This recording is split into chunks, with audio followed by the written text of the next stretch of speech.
name is George Carrillo, and I'll be covering the introduction.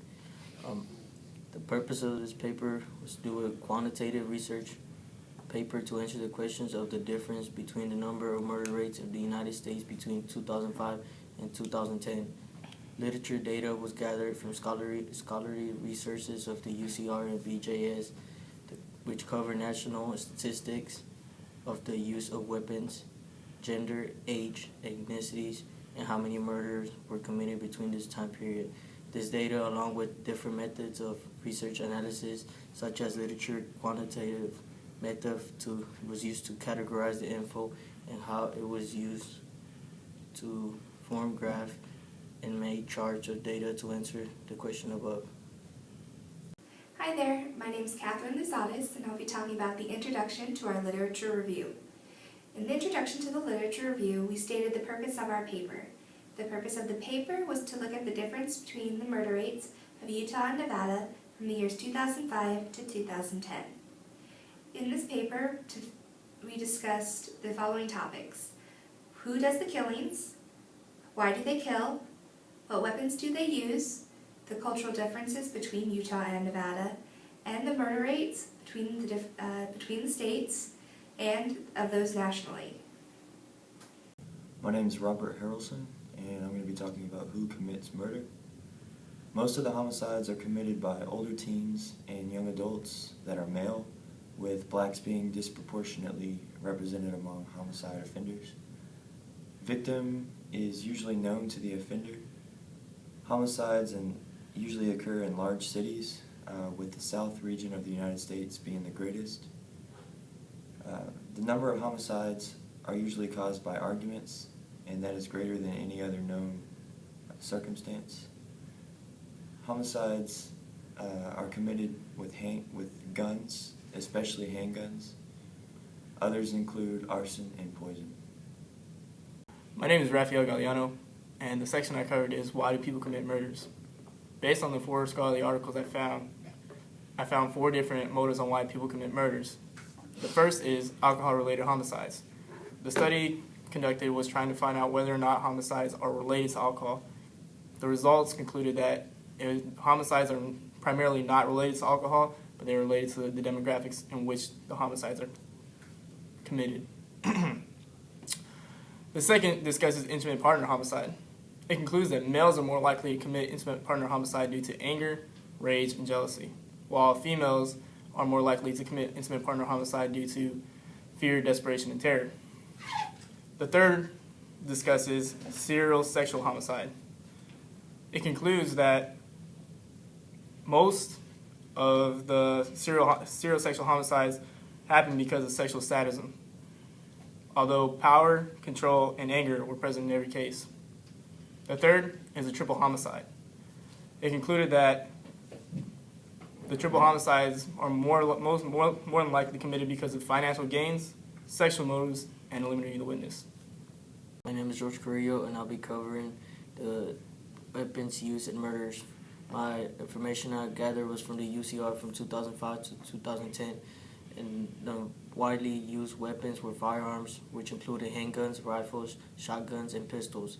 The second most used were knives and other sharp-edged and pointed objects. The third were personal, which include hands, fists, and feet. The fourth one was blunt objects, which included rocks, clubs, blackjacks, bats, and metal pipes.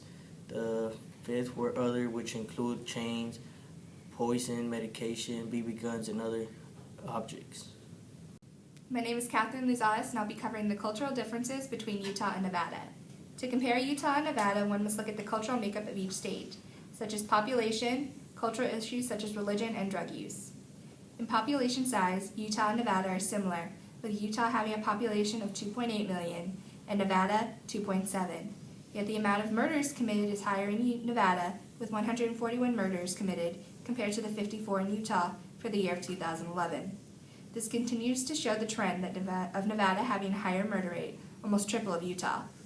This difference in murder rates could have been influenced by the cultural differences of each state. Utah is more religiously oriented and more morally based, while Nevada is looser in morality with the existence of Las Vegas and Sin City.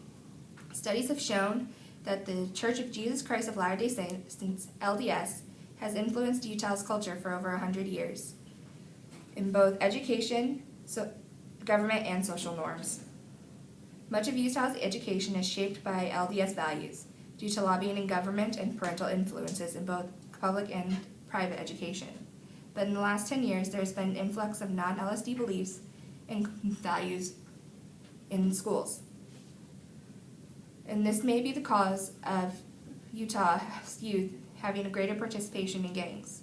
Nevada's education is influenced not by religion, but by state goals. While Utah has seen changes due to influx of students with different beliefs, Nevada's is due to lack of funds. This lack of funds has challenged schools districts to maintain stability, but due to active cutbacks within school systems, there is hope that everything will return to normal with little effect on Nevada's youth. In Utah, the LDS's influence has led to Utah having one of the lowest usage rates of tobacco, alcohol, and other illicit substances, which means their drug-related offenders are relatively low. In Nevada, there has been an increase in female-related drug offenses, and this is a significant population to add to Nevada's growing number of drug users. Hello, my name is Letitia Collins, and I will be covering murder rates and the conclusion of our literature review. The United States murder rates steadily decreased from 2005 to 2010. In 2010, the homicides enhanced on a national level. The South region reported the highest homicides, and the Northwestern region reported the least homicides in 2005 to 2010. When comparing Utah and Nevada, Utah had the lowest murder rates, and Nevada reported the average rates for the city its size. But in 2007, they had the highest peak, reporting 890,000 murder rates in that city for that year. In conclusion, when comparing Utah and Nevada murder rates between 2005 and 2010, we found that Nevada overall had the highest murder rates. This can be due to many other factors that are not available to us at the moment due to our limitations of our research. My name is Robert Harrelson, and I'll be doing the methodology. The samples are murder victims across the nation between the years of 2005 to 2010. We acquired this data from the UCR, which provides a reliable set of criminal justice statistics. The data is non-random because we have specific topics which narrow it down. We will be using descriptive and frequency analysis to determine results of our research question. We will also be using secondary data analysis. Secondary data analysis occurs when someone other than the researcher previously collected the information. This process is cheaper and more feasible for the researcher. However, the difficulties in controlling what has been gathered is a disadvantage. Moreover, the user cannot directly contact the initial data collector for clarity on missing information. The FBI reported firearms being the most common weapon in murder cases in the country, although the FBI did not include which weapon was most commonly used in different states or regions. There are three types of reliability that must be considered when looking at our quantitative question: stability, representative, and equivalence. For stability, there is little accepted when dealing with the articles that define the main characteristics of the main population of convicted murders and their victims. For representative, there was little to none, as there was no one defined group or population that was looked at. While the UCR is reliable in reporting numbers associated with crime, there are problems with the reporting of the information, as some areas don't have the same definitions for crimes, as well as the inconsistency in the agencies that report to the UCR. With the BJS, it is reliable in reporting to the statistics for the crimes that are reported. It has issues with the reporting of its data, as it faces the same issues in receiving the information from other agencies.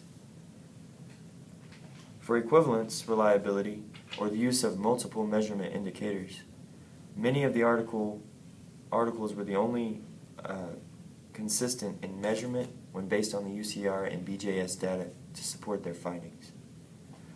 The only issues regarding validity are the only crimes found on the UCR that those that are reported. Not every law enforcement department submits their reports to the FBI. When law enforcement departments submit partial reports of anywhere between 3 to 11 months, the FBI uses an estimation formula that uses similar population sizes to estimate the crime for that department. My name is Rafael Galeano, and I'll be discussing the results. Data. The data was collected from the Uniform Crime Report, the UCR, on murders between the years of 2005 to 2010, and was broken into 5 different subcategories, which based on murders, which were the total number of murders, murders by weapon, murders by age, murders by sex, and murders by race in the United States. Based on the data gathered, the total number of murders in the United States spiked to a high of 17,309 in 2006 within the 5-year span. Murders then began to steadily decline from 2007 to 2010 to a low of 14,748 in 2010. The murder within the different subcategories remained consistent with the overall murders as they steadily declined as well. The overall difference between murders from 2005 to 2010 was 1,992, with a decrease of 0.80% in murder rates. However, the difference between the highest year of murders in 2006 to the lowest year of murders in 2010 was 2,561, with a overall decrease of 1% in murder rates. Here are the tables of our results. This figure represents the total number of murders in the United States. This figure represents the total number of murders by age. This figure represents the total number of murders by weapon. This figure represents the total number of murders by sex. And last but not least, here is the total number of murders by race. In conclusion, the overall murders in the United States increased for 1 year in 2006, but then steadily began to decline from the years of 2007 to 2010. Based on the results, it's safe to predict that the overall murders will continue to decline for the years to come. However, our research focused solely on the number of murders, not the why or how murders increase for a year or decrease for the following years. Therefore, further research is needed to explain the reasoning of our results. Okay, flip.